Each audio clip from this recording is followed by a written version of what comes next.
बाबत एक मोठी बातमी समोर येते। हाजी सालीन कुरेशीवर चाकू हल्ला झालाय। बांद्रा इथल्या ज्ञानेश्वर नगर इथे हा हल्ला झाल्याची माहिती समोर येते।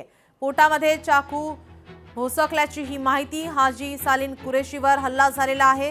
हाजी सालीन कुरेशी शिवसेना उमेदवार आहे। कुरेशींवर महात्मा गांधी रुग्णालयामध्ये उपचार सुरू आहे।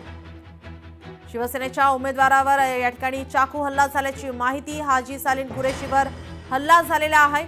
बांद्रा इथल्या ज्ञानेश्वर नगर येथे हल्ला झाल्याची माहिती सध्या समोर येते। कुरेशीवर महात्मा गांधी रुग्णालयामध्ये सध्या उपचार सुरू आहेत।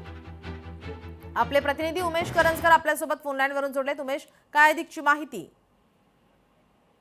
जी माहिती मिळते त्यानुसार वॉर्ड क्रमांक 92 चे अधिकृत शिवसेनेचे उमेदवार आहेत सलीम कुरेशी यांच्यावरती हल्ला झालेला आहे। नेमका हल्ला कोणी केला याबाबत अद्यापही जी अधिकृत माहिती ती समोर आलेली आहे। यासोबतच राजकीय वादातून हल्ला झालाय किंवा वैयक्तिक वादातून हल्ला झालाय याबाबतही माहिती मिळालेली नाही। मात्र कुरेशी यांच्यावरती जीवघेणा हल्ला झालेला आणि चाकूने वार त्यांच्या पोटात करण्यात आलेला आहे।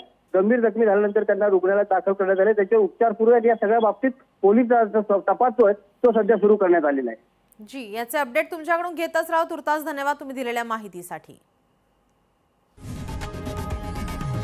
लोकशाही मराठी ऐका, पहा, जागरूक रहा।